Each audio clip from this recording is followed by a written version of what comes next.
I think probably almost every book I read as a child would have influenced Nevermoor in some way.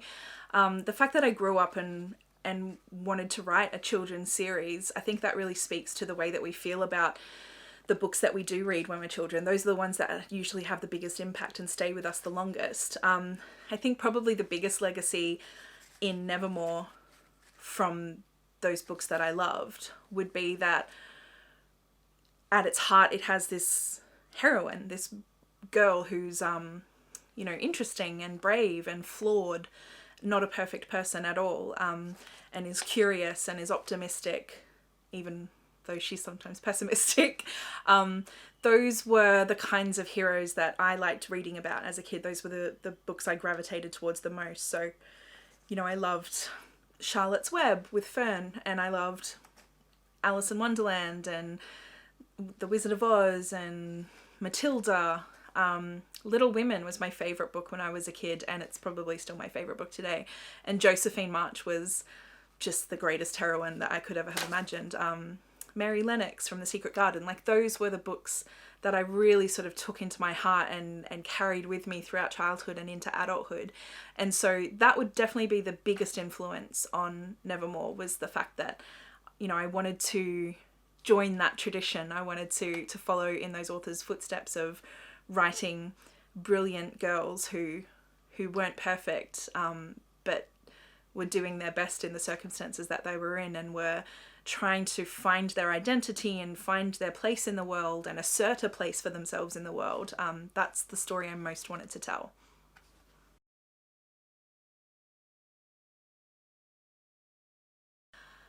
I wish I had a strict routine when I'm writing books. That would be really useful.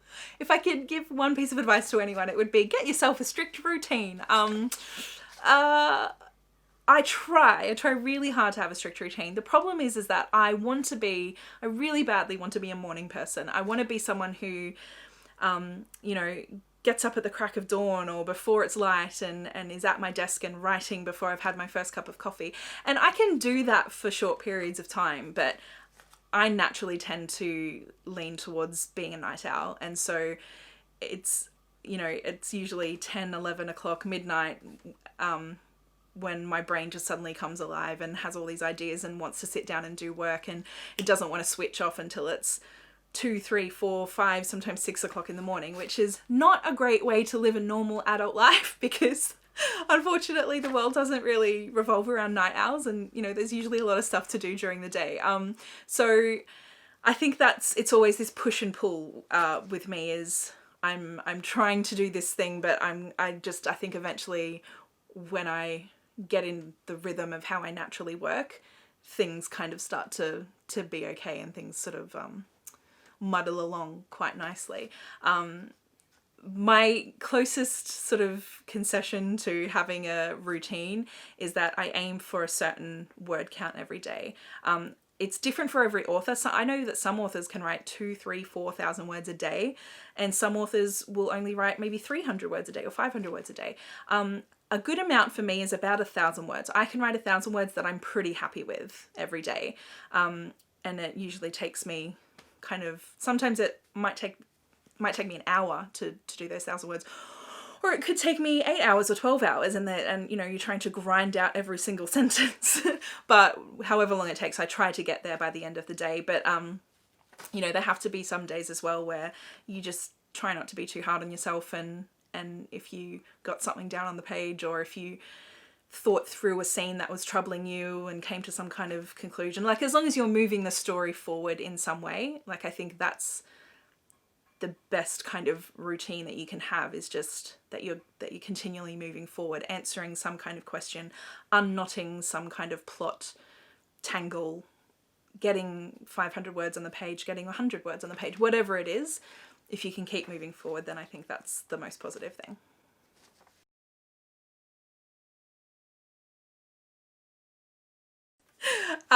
No, not really. To be honest with you, most of my family don't really want to know. Like, they don't sort of ask questions about it. I don't think they're those kinds of readers who are really like hung up on the details. Sometimes my sister Sally, who has been like an early reader for me on occasions, she might come across something in one of the books that she's reading at the time and will be like, oh, does, what's going to happen down the track with this? And or she might make a guess about something, like a plot twist or whatever. And I try not to kind of spoil anything for anyone if I can help it. Just because I sort of need people to be a bit of a blank slate, because I know so much about the world and about what's coming. It's easy for me to forget that everyone doesn't have the same information that I have. And so when I'm writing the books, figuring out when to drop in certain bits of foreshadowing or certain events that need to happen, say in book 3 or 4, to be able to have a payoff in book 4, 5, 6, 7, 8, 9. Yeah, it's important for me to have people who I know are having that first reader experience. So my agent, for example, she doesn't want anything to be spoiled, so I don't tell her anything in advance. And that's really useful for me, because it means that when she reads something, if she comes back to me and says, I didn't understand this, was I supposed to know what was going on here? Then I can either say, no, that's okay, you're not supposed to know what's going on there. That's supposed to feel like a bit of a mystery. Or, oh, no, you should get that by now. I need to drop in a bit of information a lot earlier.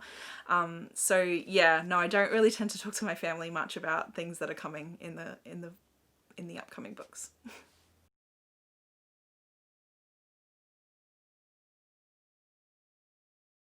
Yeah, no one if I can help it. Obviously at some point in the process, like, my editor needs to read it because she's my editor. And my agent will usually read it at the same time if she has time in her life at that point. Like, she enjoys the Nevermoor books, so she does tend to read them when I hand them in. But in the early stages of writing, I don't really share with anyone. Occasionally, if I've got like a very knotty plot problem, I might ask my sister Sally, who's also a writer, to help me kind of disentangle it a little bit. And that might just be me kind of blurting out an entire scene to her and saying, this is what's happening at this point in the book, but I need this to happen. Or it might be me actually handing her a little portion of the draft and being like, can you just read over this and see if it actually makes sense in this part of the book. But that happens more and more rarely these days. I do tend to keep everything a lot closer to my chest than I used to. And to be honest with you, I've always kept things pretty close to my chest, so it's all kind of locked down.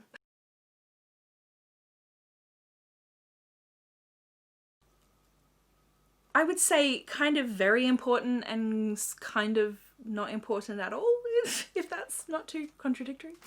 And what I mean by that is that there are elements of it that are really important to me. So, for example, when I describe a character like Dame Chanda, it's quite clear from her name and the way that she's described in the text that if this was in the real world and not in a fantasy world, then she would be of Indian descent. And same with Jack. And, in situations like that, that is incredibly important to me. I wouldn't want that character changed into a white woman or something like that.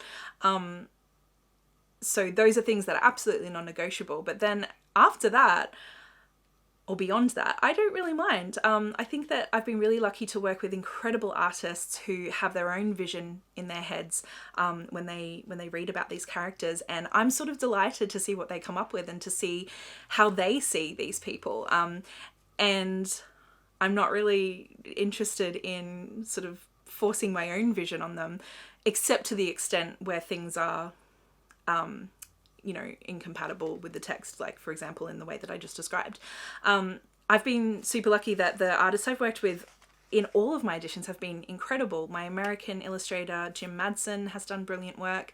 My UK illustrators Beatrice Castro and Hannah Peck have done amazing work. This is Hannah's work, the latest cover for Hollowpox. This has got to be one of my favourite covers worldwide so far. I think it's absolutely stunning, and I love the back of it as well. My favourite bits about these UK hardcovers is that they all have these amazing hidden artworks underneath. So this is Hannah's interpretation of the Gobelin Library, which I just think is stunning. I will show you, if you like, a couple of my other favourites, just a couple. These are my Thai covers. So this is the the cover in Thailand for Nevermoor, and I really love the back because you have a Jupiter on the back looking quite dapper. And then this is the cover for Wondersmith with a very creepy and mysterious looking Ezra Scroll on the back cover. And then another couple of my favourites are from Germany. So this is the German cover for Nevermoor, and then the German cover for Wondersmith. But yeah, honestly, it would be hard for me to pick a favourite because they've all been so beautiful, and yeah, that's really just down to my publishers choosing brilliant artists to work with and then sort of saying, this is kind of roughly the scene that we would like to see illustrated, but you know, have at it.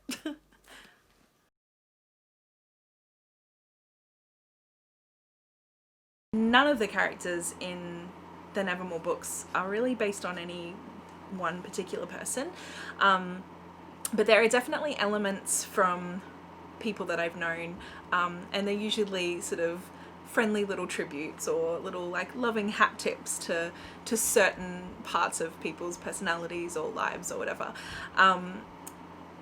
There is a character in book 3 who I really love, but I think that readers are going to feel a little bit conflicted about, and her name is Holiday Wu, and I love her because she embodies so many women that I know, who are very capable and very good at their jobs, very driven, very focused, and sort of quite no nonsense. I'm thinking in particular of a couple of friends of mine who you know, are just amazing at what they do. And I think the reason I think readers will struggle a little bit with Holiday is that she's not someone who exists for the purpose of propping up Morrigan as a character. She's almost, in some ways, she becomes slightly an antagonist for Morrigan, but not at all in a malicious way, just in a way that, you know, she is a busy woman with a job to do, and Morrigan is slightly in her way of doing that job, and so she has to kind of make that work to her advantage and to the advantage of the organisation that she is working for and that she's serving. So yeah, I do think that people will have mixed feelings about her, but I personally love her. I think she's yeah, she just reminds me of people that I've known and of the kinds of women that I admire in a weird way. Yeah, so there's a little bit of some of my friends in Holiday Wu. Hawthorne and Morrigan, their friendship is sort of inspired by my friendship with my best friend growing up, whose name was Dean. And the weird thing is, though, I think our roles are slightly reversed. I think I'm probably more of a Hawthorne and he's probably more of a Morrigan, in that he, or at least when we were in school, that was the case. You know, he was a bit more reserved and quiet and a bit more of a worrier, whereas I was quite bombastic and obnoxious and silly and loud. So, but the one thing that is specifically from our friendship is that when Hawthorne says, when Hawthorne pinky promises something to Morrigan, and he says, "I've never broken a pinky promise in my life," and that was something that Dean always used to say when we were teenagers. Anytime that you didn't believe him or whatever, he'd be like, "A pinky promise," and you know, I've never broken a pinky promise.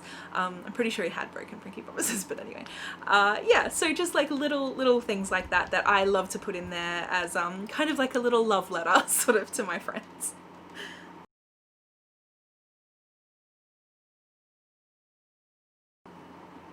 So it was weird in regards to Hollowpox. Obviously, I've written a book about a kind of a pandemic, a magical disease outbreak, and I'm publishing it in the year of COVID, which is so bizarre because Hollowpox was planned years ago. It was drafted long time before COVID-19 ever popped over the horizon. I was in the sort of last stages of editing it in the first few months of when COVID was, you know, kind of starting to become a very serious thing, and it was really kicking off. So it was, in that way, it was just bizarre because I was sort of grappling with the fact that I'd written this book and that real life was starting to feel a lot like the book that I had written. And I did worry, it affected me as a writer just in the fact that I was worried that if we published this book this year, it would somehow seem insensitive. But I spoke to my agent about it, and I spoke to my editor, and you know, they agreed. And once I sort of had stopped feeling slightly panicked about it, I could see as well that it's very different. There are some bizarre little, very specific similarities in the way that people react to the Hollowpox and the way that people have reacted to COVID. But the disease is very different, and you know, it's okay. But as a writer, in a way, it sounds terrible to say that I've gotten some kind of positive or some sort of silver lining, but I think that we have to look for those things.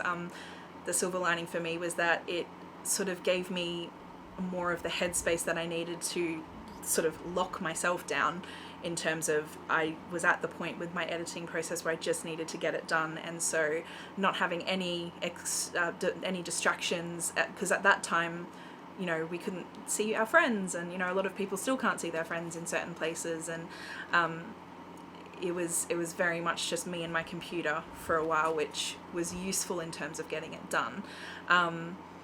I know a lot of writers who have really struggled to write in this period because of 2020, because it's so hard to kind of get in the right headspace to create. I think that I didn't experience that in that time because I just couldn't. I didn't have time to not be creative. I didn't have time to not be working. And so it sort of gave me a good excuse, because I was so saturated, like everyone, I think at that point I was so saturated with watching the news constantly and worrying constantly and having to make decisions in my real, like I was in the UK at the time when COVID broke out, and so were some of my family members, and so we had to be making those decisions in the real world about, are we going to stay or will we go home? And we did end up coming home to Australia, but you know, I had that decision fatigue, and I had the saturation of the news and the constant news cycle and bad news coming in all the time. And so being in that period of editing, in that, you know, those last couple of weeks or couple of months, it really sort of gave me the reason that I needed to kind of block all of that out and just be like, I have to work on this. This is the thing that I can control, and so I'm going to do my best to control it. And in that way, it was like a small positive for me. I'm now getting into the writing of book 4. The world is slightly different now. It's, you know, we're still sort of in flux, so I guess I'm going to see how that process goes when it's in the early drafting stages. I know that a lot of my friends who are writers have said that that's the kind of writing that they've really struggled with in this period, so I'll see how that goes. So far so good, I don't know, fingers crossed, but yeah, it's a weird year.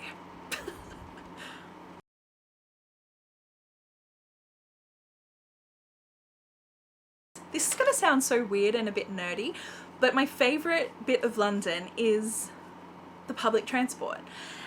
So I'm from the Sunshine Coast in Queensland in Australia, and it's a really lovely place to live. Beautiful beaches, lovely rainforest, nice mountain range, very pretty. Terrible public transport.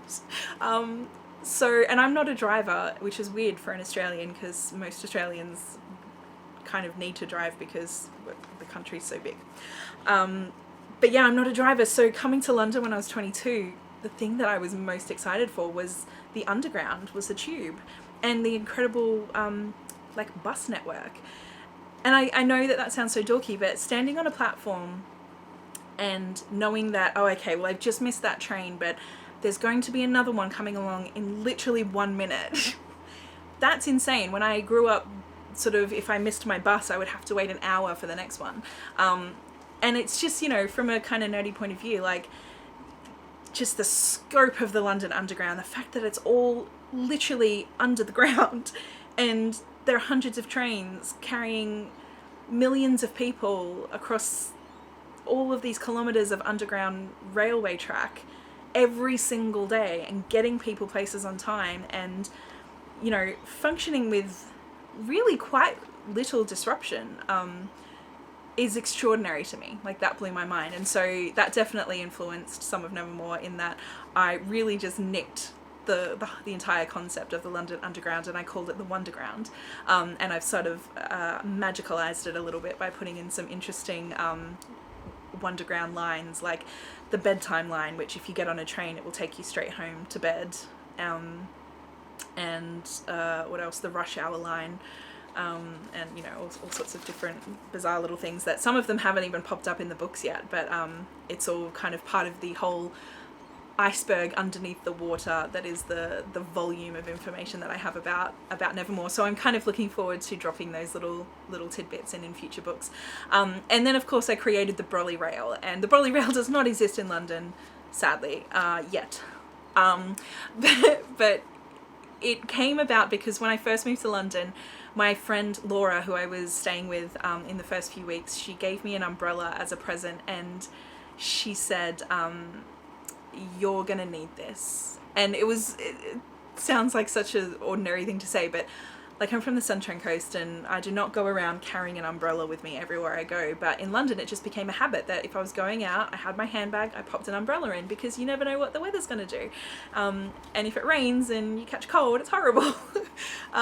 So I think it just kind of planted that seed in my head of like, okay, well, yes, I do need to carry an umbrella with me everywhere I go, but what if you needed it for a reason other than the weather? Like, what if it was it was like a little ticket, it was like your Oyster card, where, you know, anywhere that you were, you could just whip out your brolly and hook onto the brolly rail and it could zoom you across the rest of the city. So that to me has a very London feel, even if it's not sort of explicitly from London.